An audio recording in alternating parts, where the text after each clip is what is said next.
एक गांव में रामू नाम का एक गरीब किसान रहता था। उसका जीवन कठिनाइयों से भरा हुआ था। उसके पास थोड़ी सी जमीन थी जिस पर वह मेहनत करके अपने परिवार का पेट पालता था।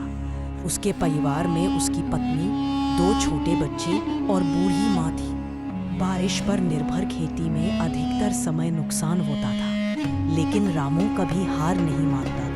हर दिन सुबह सूरज उगने से पहले रामू खेतों में चला जाता और देर शाम तक काम करता। वह जानता था कि मेहनत ही उसका सबसे बड़ा साथी है। रामू के पास ना अच्छे कपड़े थे, ना ही कोई आधुनिक औजार, लेकिन उसके पास ईमानदारी, मेहनत और उम्मीद की ताकत थी। एक साल गांव में बहुत भारी सूखा पड़ा। खेतों में फसल नहीं हुई, कुएं सूख गए और लोगों के पास खाने के लाले पड़ गए।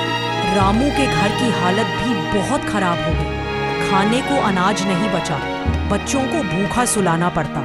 वह बहुत दुखी हो गया, लेकिन फिर भी उसने हिम्मत नहीं हारी। रामू ने सोचा कि अगर प्रकृति ने उसका साथ नहीं दिया तो वह खुद कुछ अलग करेगा। उसने गांव के बाहर एक बंजर जमीन को देखा जो कई सालों से खाली पड़ी थी। लोगों ने उसे पागल कहा कि ऐसी जमीन में कुछ नहीं उगेगा, लेकिन रामू ने ठान लिया था कि वह उस जमीन को उपजाऊ बनाएगा। उसने रोज उस जमीन को खोदा, उसमें खाद डाला, आसपास से पानी लाया और धीरे धीरे वह जमीन भी हरी भरी होने लगी। रामू ने वहां सब्जियां उगानी शुरू की। कुछ ही महीनों में उसकी मेहनत रंग लाई। उसकी सब्जियां बाजार में बिकने लगी और रामू को अच्छी आमदनी होने लगी। अब रामू का परिवार भूखा नहीं सोता था। धीरे धीरे उसने एक छोटी सी झोपड़ी को पक्का मकान बना लिया। उसने गांव के और गरीब किसानों को भी सिखाया कि मेहनत और लगन से कुछ भी संभव है। उसने गांव में एक छोटा सा तालाब खुदवाया ताकि भविष्य में पानी की कमी न हो। रामू अब गांव का आदर्श किसान बन चुका था।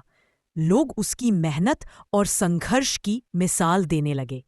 उसने यह सिद्ध कर दिया कि परिस्थितियां कितनी भी कठिन हो, अगर इंसान में लगन, मेहनत और धैर्य हो तो वह अपने भाग्य को खुद बदल सकता है। सीख: यह कहानी हमें सिखाती है कि कभी भी हार नहीं माननी चाहिए। कठिन समय जरूर आता है, लेकिन उसे पार करने के लिए मेहनत, आशा और धैर्य सबसे बड़े हथियार हैं। रामू जैसे गरीब किसान की कहानी हर इंसान को प्रेरणा देती है कि ईमानदारी और परिश्रम से हर सपना पूरा किया जा सकता है।